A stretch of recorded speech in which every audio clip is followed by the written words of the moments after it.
It's great to have you here on the Clark Howard Show. You know, our mission is to serve you with advice and information that empowers you so you make better financial decisions in your life. And today I'm going to begin with what for most of us is the second largest purchase we make several times over our lifetime, and that's automobiles, vehicles, SUVs, whatever you want to call them, cars. There are ways to get cars for less money with less hassle than most people pay. And also, it's becoming more and more common around the country that our power provider offers us smart meters and different time of day use power plans. When are those a good idea? When are they a bad idea? We're going to talk about that. So just the other day, I talked about the movement in the housing market and that we're at a pivot point in the housing market, the largest thing we spend money on. And today I want to talk about a trend that for the first time in years is your friend in the vehicle market.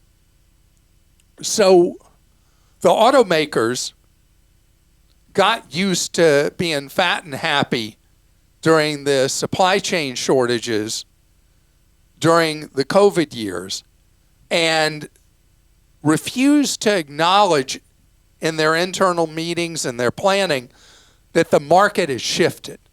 And that's why, for most brands, the dealer lots are packed with product, new vehicles to sell. But with a problem, the automakers got addicted to selling high-end models optioned out. And those vehicles are sitting there unloved. And dealer groups are pleading with the manufacturers, change the product mix and give us incentives that'll move those vehicles that are sitting unloved on our lots off those lots. That's why here we are in March of 25, and a lot of dealers are still trying to move the metal of 24 model years. I mean, they got a problem with inventory that's your friend. But the other thing that shifted is automakers are rediscovering selling some more affordable vehicles. And so I've been looking online to see what affordable vehicles are actually selling for. And the shocker was there are even some limited numbers of new models that are retailing out in the upper teens.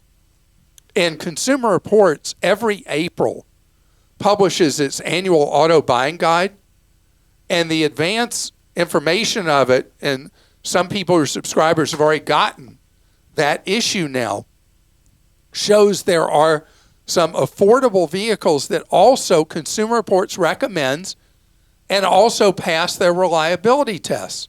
I'm going to give you an example of a brand that is unloved in the United States right now, Nissan, and they've got the Sentra, which is a sedan that the manufacturer suggested retail price is like $21,500, and I was seeing them available online at $18,500 to $19,600 from dealers. And Consumer Reports says, hey, this is a deal on a new vehicle. Think about it. The average used vehicle right now costs $27,000, $28,000. And here you have a brand new vehicle selling for around 20 plus or minus. Got to shop around. I'll talk about that in a second. And that's just an example of vehicles Consumer Reports recommends that are more affordable. They recommend a Subaru Crosstrek that starts at $25,000, Subaru Forester that starts at $25,000, a Toyota Camry that starts at $28,000, and the Ford Maverick pickup truck that has been a hot item in the marketplace since it was introduced that starts at $27,000. They love two particular Toyotas, the midsize Toyota Highlander Hybrid, which is a lot of money, starts at 46 grand, and the RAV4 plug-in hybrid starts at 44. So these are vehicles that get crazy good fuel economy, but are much more money. If you're looking to keep the prices down, though, or you're looking to try to figure out what used car you should buy, what new vehicle would be more affordable, I encourage you so much to either buy the physical copy of the Consumer Reports Annual Auto Buying Guide, or if you want to see the electronic version, a lot of times your library makes the electronic version available for free, or you can buy one-time use of it to have the information on buying a vehicle. It is the best source I know, and the Consumer Reports Annual Auto Buying Guide is your friend. You know what else is your friend? What has, I think, become the largest car buying program in the United States, the Costco Auto Program. I actually got a friend to join the Costco Auto Program when he was buying a new vehicle a couple of months ago because he'd been complaining to me about what it had been like at the dealers.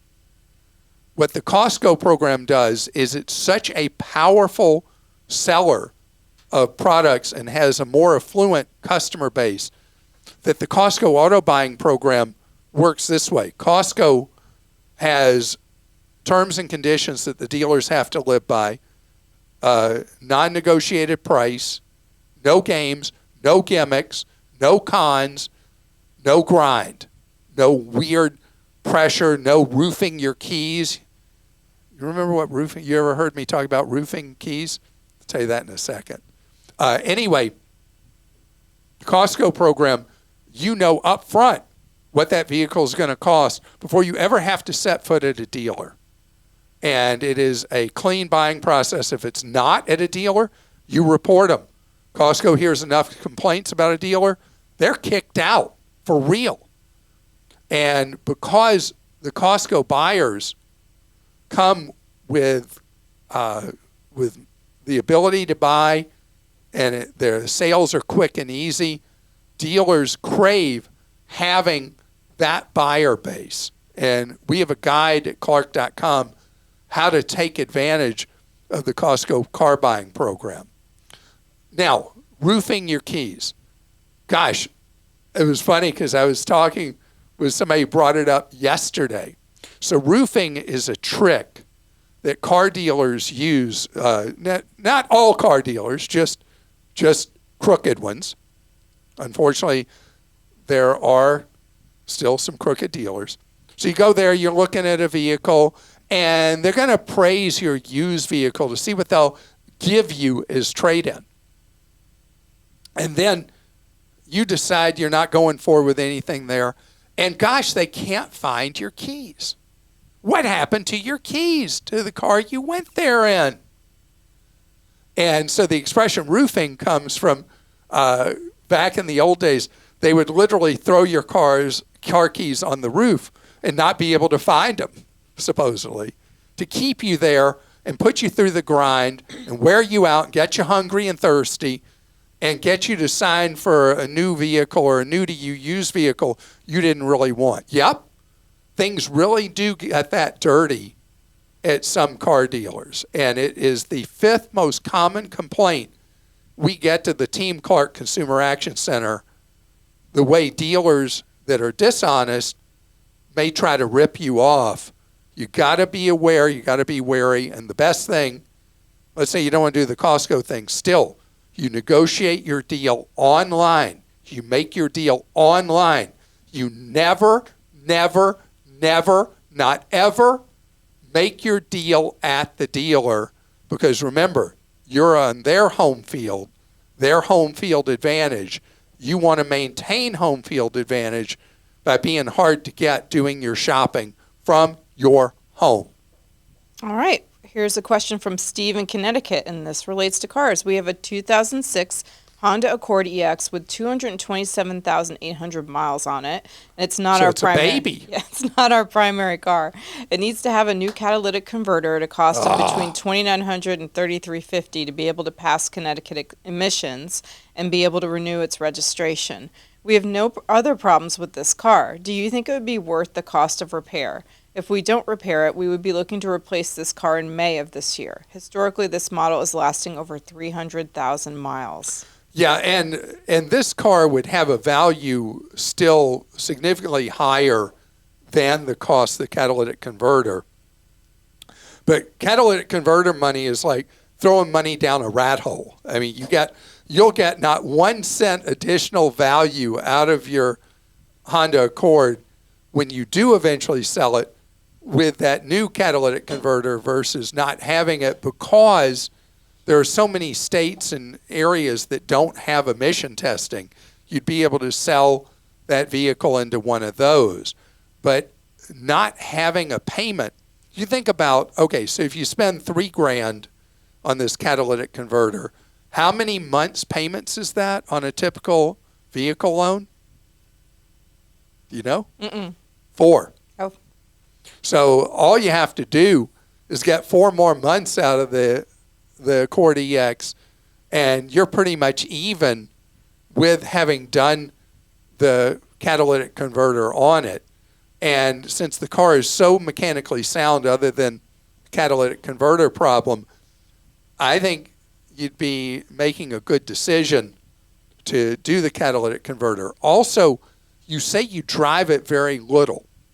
Many states have an exemption when there's an emission problem if you can prove mileage of less than maybe 2,500 miles a year. I don't know how few you're driving it now per year, but you should see if Connecticut has an exemption for low mileage vehicles, low mileage use vehicles, like 200 miles a month or less of driving.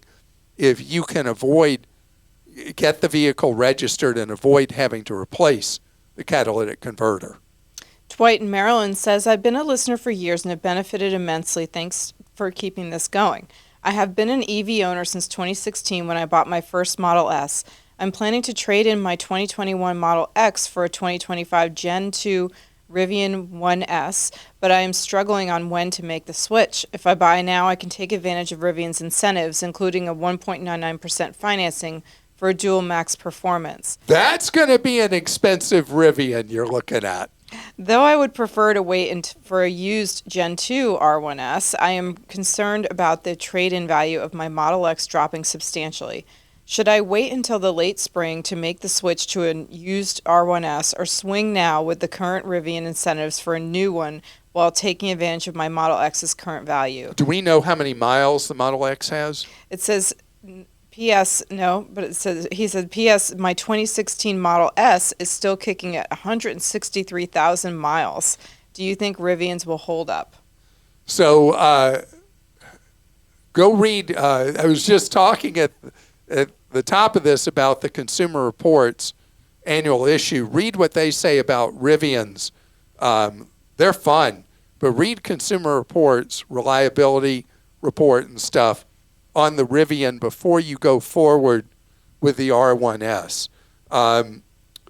Second thing, the value of Tesla, already they took big hits in the first 24 months. They depreciate generally more than other vehicles based on the cycle of when you bought potentially in 21. So I don't think you have to worry as much from here, these number of years later, that you've got a certain flatlining to the depreciation of your X moving from here. And so if you want to wait for a used Rivian, I think you'll be rewarded, because I don't think the value of your X will decline at any large rate month by month by month that you would wait. On the other hand, if you just love the R1S, you want to get one, they've got the 2% financing, 1.99, rounded up to 2, then, and you can afford to do it, have a great time. Okay, this came in from Mark in Florida. It's a cautionary tale. I engaged Hertz via X about an issue we had with tolls, and then I didn't like the way they responded. I went public on X with my dissatisfaction. Then I got a response from a different Hertz account asking me for the details and the reason for my dissatisfaction. I responded to them in a DM. They asked me for my phone number where they could reach me. I gave it to them. Within the next 5 minutes, I got a call from, I think it was a 234 area code. The caller ID said something like customer support. It didn't say anything about Hertz. I spoke to them. They asked again for the details of the incident, and I told them why I was unhappy. They were very solicitous and said they were going to make it right and they were going to give me a refund. As somewhere there, I got suspicious. Then they said they were going to give me a link to download an app. That really set off alarm bells. And because I realized I didn't know who these people were, I said, can we do this without me downloading an app? His initial reaction was, yes, we can, but it's going to delay your refund by 60 days because we're going to have to do it by email. He said, do you want to be delayed 60 days? I said, yeah, that's okay. I can wait. Then he got annoyed and hung up, and I realized I'd come very close to being scammed. I thought I was okay because I had initiated contact, but then I realized I hadn't, at least not with these people. Yeah, and thank you. I really appreciate you posting this, because what happened once you went public on X with your complaint about Hertz, then you were fair game for people out there, and a scammer went after you hard. So with Hertz, I can tell you by experience that we've heard from so many people, Hertz is a true customer no service organization. In fact, Hertz might win an annual award for customer no service. And so with Hertz being so proud to treat people so badly who have problems with them, the one thing that I think may help is an organization I mention from time to time, Elliott.org, that has what they call executive level contacts at certain companies, and they'll tell you if they are able to get results that way. It gets you outside the customer no service bureaucracy and may get your problem resolved with them. And I'd love to hear back from you if you try the Elliott.org method of contacts that they can get you to, and see if that does get this problem solved with Hertz that till this point has been unsolvable. Coming up ahead, and yes, maybe we should come up with our own hall of shame of companies with customer no service. Who knows? Coming up ahead, smart meters versus regular power meters at your house, smart plans versus dumb plans. What should you be doing? Your power company likely has installed what are known as smart meters at your residence or your small business. And smart meters initially started appearing a good long while ago that eliminated the labor cost of meter readers for power companies, and other utilities have put in that kind of smart meter. And so it means that they can read your meter remotely and don't have to dispatch someone. And that was what they meant first long ago by smart meters. But then things morphed, and today's smart meters can charge you for power by time of day, even minute by minute. Because what you and I don't focus on is behind the curtain, what a power company pays for the power they sell to us changes depending on what kind of contracts they're in, second by second, minute by minute, whatever. And so more and more power companies are offering you and me the ability with these smart meters to pay time of use. And with us, it's not really possible for us to be able to, with our busy lives, to watch what power costs the power company minute by minute, but there are general patterns, general trends. And so a lot of power companies now offer time of use where in the afternoon in hot parts of the country from like 2 to 7 in the afternoon, they'll during usually starting about May Day through till October 1st, depending on where you are in the country. From 2 to 7, the cost of power is through the roof. And then before 2 o'clock, after 7 till about midnight, power is at a much more reasonable rate. And then midnight to like 5, 6, or 7 a.m., power is really cheap, maybe even free to you. And so that's the most common, and I'm simplifying these time of use things. And then in addition to having the time of use, they may have a regular plan that just sets rates by typically time of year. And so during high demand periods, you pay more per kilowatt because it's costing them more to supply the power. But I don't mean by hour of the day, I mean just time of year. So which should you be in? Depends on your lifestyle. If you're gone all day long and you put in like a Nest or any other kind of smart thermostat, and you turn the temperature way up in your home during the peak hours that they're charging the crazy high kilowatt costs per kilowatt, then a smart meter would work for you. If you're gone during those hours anyway, off at work or whatever, why should you be paying a price that would not benefit you? So you're the kind of person, you put in that smart thermostat, you drive down your consumption during those 5 or so hours of the day, you're going to save a lot of money on your power. What about a family with kids? Forget it. Forget it. Doing a smart meter and a thing where people are in or out of the house, you got millions of loads of laundry to do and all that, a smart meter will be the death of your wallet if you go on the smart plan that has the peaks and the off peaks. Roughly 8% of people who drive an electric vehicle, these time of use plans are fantastic because you, with your home charger, if you have one, you set the vehicle only to charge during the hours that you're paying a penny a kilowatt or you're having free overnight power or whatever. And then you're running your vehicle, your energy costs for your vehicle go to near zero. You got to know your circumstance to see if it's worth it for you to go on time of day, time of use plans.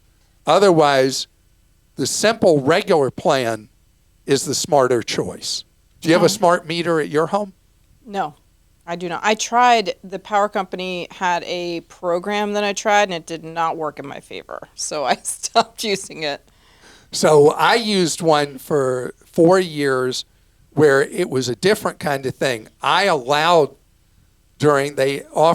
a lower rate if I would allow during the summer that they could take control of my air conditioner during hot days, hot afternoons, and send the temperature soaring in the house. Let me tell you, I was not happy with Lane. Lane and the kids were not happy with me. I was much happier with my wallet because, yeah, you'd sweat a little, but it saved us a ton on our electric bill because of how much power companies pay per second for power during peaking times. I mean, I could handle that during the day in the summer, but overnight I need it to be like an ice locker, and I would never do that.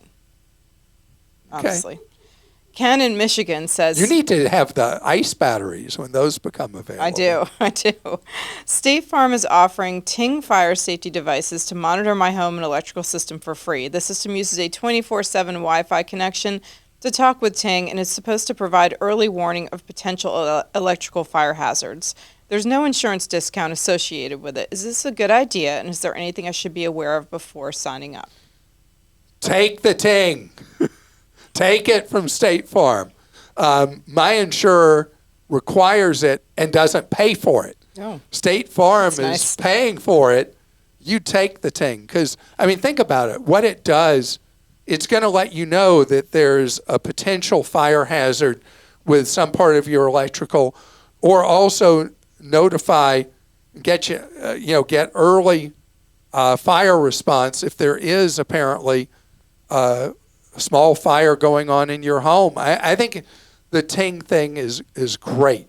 Take the Ting thing. Take the Ting. So many. Okay. Kimberley in Tennessee says, should I purchase a term life insurance policy for my spouse? He had a heart attack in October of 2024. Oh, I hope he's okay. He is doing fabulous and went from 256 pounds to 220 pounds. I'm not working currently, and he is retired. He will be 69. I'll be 60 in February of this year. Oh, they're already 60. This is our second marriage. We were both widowers. We have a will and zero debt. Any guidance you can provide would be greatly appreciated. All right, so number one, awesome, you have no debt. The purpose of the insurance is replacement of income for the survivor. And 69, retired, having had a heart attack, insurance is very difficult to obtain. But then there's also, what is the purpose? Does your husband have a pension that ceases, that you'll no longer have that household income at the time of his passing? And so if your life would face a financial hazard in addition to your heart suffering over the loss of your husband, if your finances would really be in trouble, then there's an insurable need. Whether that insurable need is insurable at 69 with a heart attack requires you to get a life insurance agent to see if it's possible to buy an affordable term life insurance policy. Now, at 69, the term life policy that will normally be available, if it is medically underwritten, meaning that they say, okay, we'll write this policy, will generally be at that age what's known as an annual renewable term, that the insurance price would go up each year as what's known as mortality risk increases as we age each year. A level term policy that I usually talk about for people in their working years is not generally something you can purchase in retirement, particularly approaching age 70. But the real question is there a need for replacement of income at the time of his death? What do you lose? I know your heart, but what do you lose financially at the time either or of you pass away? And that brings the other thing for you at age 60. Do you need a life insurance policy to protect him if you are outlived by him by some chance? What money would he need from you in order to pay for life moving forward? Nick in Iowa says, my question's about having enough long-term disability coverage. My employer offers long-term disability as part of my benefits, and it has 60% income replacement until age 65. What should I consider for supplemental long-term disability? Is it needed based on what I have through work? I've gotten some quotes, and I've noticed a large increase in premium between having a 5-year benefit versus having it last until age 65. I would love to hear from you on what considerations should be looked at when adding this policy. So, Nick, great question for you from you about disability insurance. I'm almost never asked about disability insurance, even though we're 3 times more likely to be disabled and unable to work in our prime working years than we are to pass away during those years. People are much more likely to have life insurance, not have disability. Congratulations that you work for an employer who's looking out for you and provides disability insurance to you as part of your benefits package. That's great. So, the company that provides the disability insurance through your employer may offer the ability for you at much lower cost than you buying a supplemental disability insurance policy from somewhere else. They may offer you an option to add on. Normally, people by disability, 60% disability, 70%. And 70 is usually where it ends up as the cap on what you can buy in most states. You may be able at a very low additional cost with the existing policy to add on that additional 10%. But because the supplemental is so expensive to buy elsewhere, if you cannot add on that additional 10% through your employer plan, I'd rather see you take those premiums and build them up over time in a rainy day account and a Roth IRA and who knows what, though I love Roths, instead of buying a separate supplemental policy. Because the 60% disability policy till age 65 is already getting you most of the way there, and your dollars would be more efficiently spent now going towards savings or going into my beloved tax-free Roth IRA. And I want to thank you so much for joining us on today's episode, and I hope that you have learned something that will help you pack a punch in your wallet and know that if somebody is taking advantage of you, you have a money question you're trying to figure out, whatever, we offer one-on-one free advice 30 hours each week from our Team Clark Consumer Action Center. You can see everything you need to know about getting that free one-on-one advice if you go to clark.com/CAC. And it's just one part of our empowerment zone so that you are in a position to save more, spend less, and avoid getting ripped off. Have a great day.